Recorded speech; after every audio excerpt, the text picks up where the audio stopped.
Hi there, welcome back to my YouTube channel. If you're new here, welcome, and if you're a returning subscriber, thank you very much for coming. In today's video, we're going to be having a review on the book of Esther. We're going to be reviewing Esther chapter 1 to chapter 5. Now, I decided to do a review on the book of Esther because I've read the book of Esther a couple of times, and every time I read the book of Esther, it's always refreshing.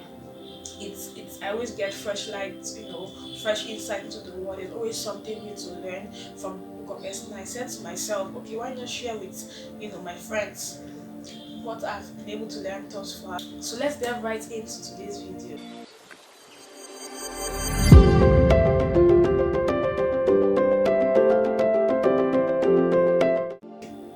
Welcome back. So if at any point in time you see me looking down, okay, this is what I am looking at. I have with me my OneNote here, so I advise you to go ahead and grab yours too, just so that you can jot out a couple of things that I'm saying in this video.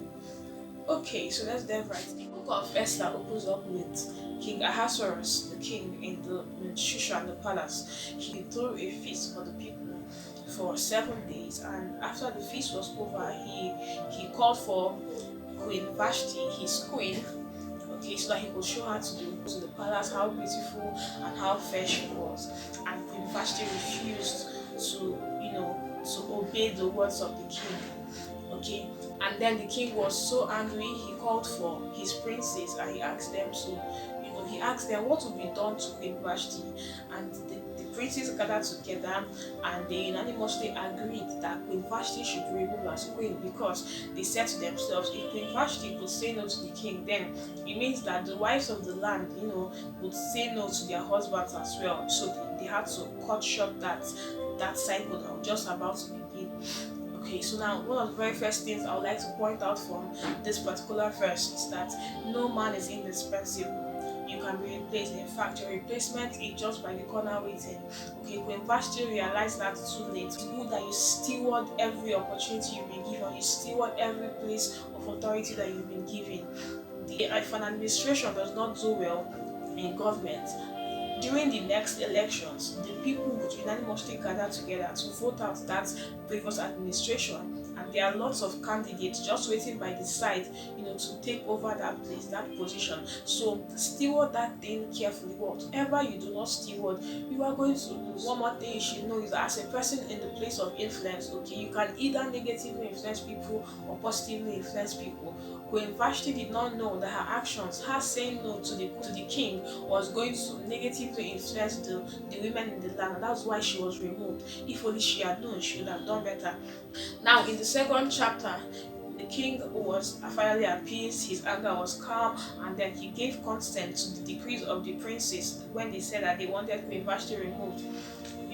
And then we see in verse 2 that they said that gather fair young virgins in the land to test, to know who will become the next queen. This goes to show me the very first thing is preparedness. If you're looking for a job, the very first thing you're going to do is to package your CV to look like what the employer would want. Alright, then you send in your CV, and if your CV suits the needs of the employer will then call you for interview. So packaging your CV is the area of preparedness, and this is one thing that Esther had done. Esther was prepared. She was a virgin. Imagine Esther was not a virgin. She would never have gotten access into the pageantry, let alone become the queen. So prepare yourselves in everything you're doing. Preparation for opportunity equals to success. That thing I get to point out from this is the subject of holiness. This is one thing that is greatly lacking in today's generation. Holiness. Holiness is still in vogue. Holiness is not outdated. Do not be deceived. Even if it looks like everybody is not keeping themselves, people are actually still keeping themselves. Live holy. Another very beautiful point to point out from chapter 2 is in verse 20. Okay, and this is the subject of mentorship. This is one thing that a lot of people in this generation don't want to hear about. In a careless generation where nobody wants to be told what to do or how to do it. No, get yourself a mentor. We see here that Esther got herself a mentor. Esther was submitted to the mentorship of Mordecai. Mordecai, mentored her all through. Mordecai told her what to do, and she submitted to him, and that submission established her as the queen. So today's generation, people would only listen to you based on your status, your financial status, and the position you hold. That's very wrong, because when you look at it from this review we're doing, you see that Mordecai was a gatekeeper. Just to be clear, a gatekeeper is a gate man. He was not in any prestigious position to tell Esther what to do or what not to do.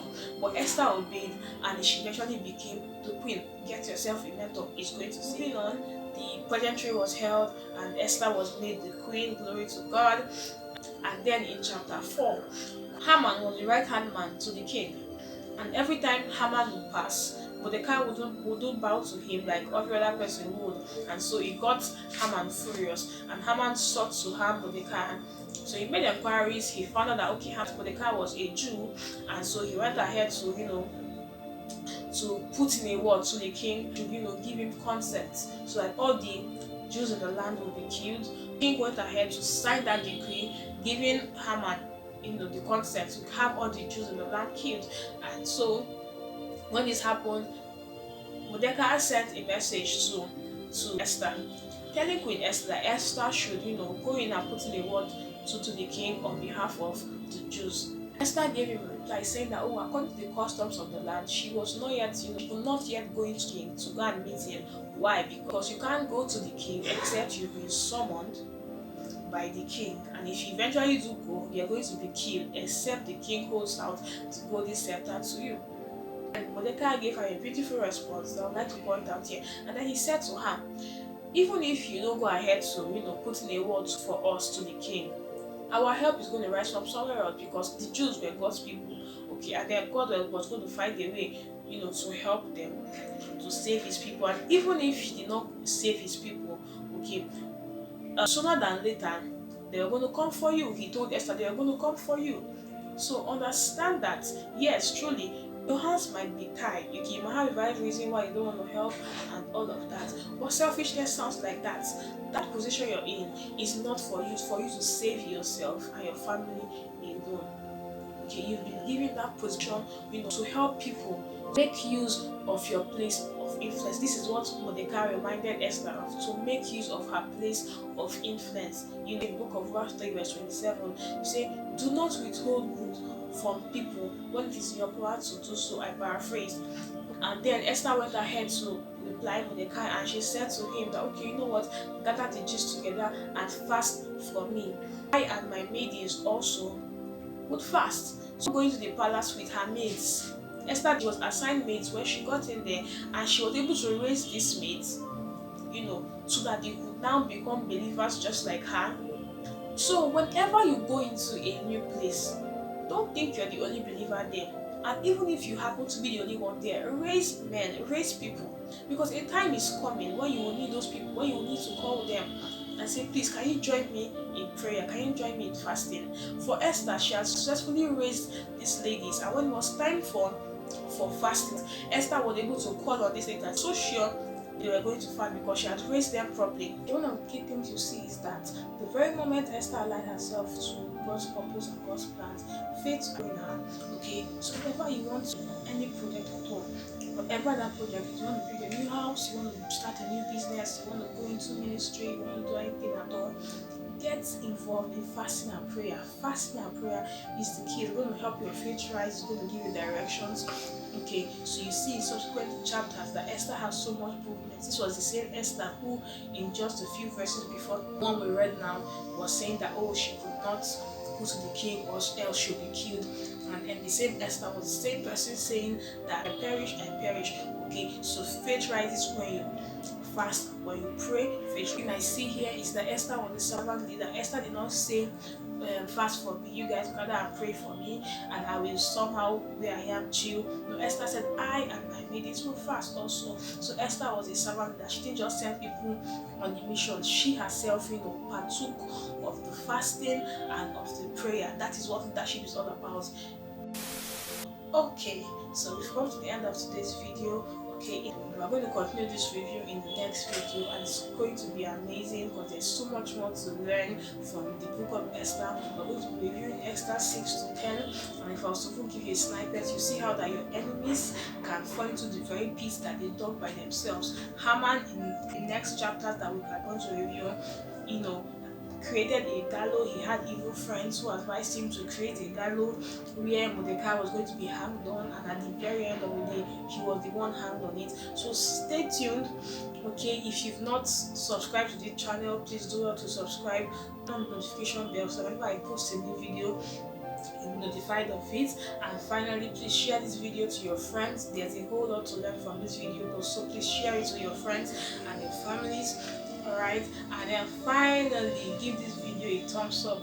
Thank you very much for watching this video. I hope to see you in my next video. Bye.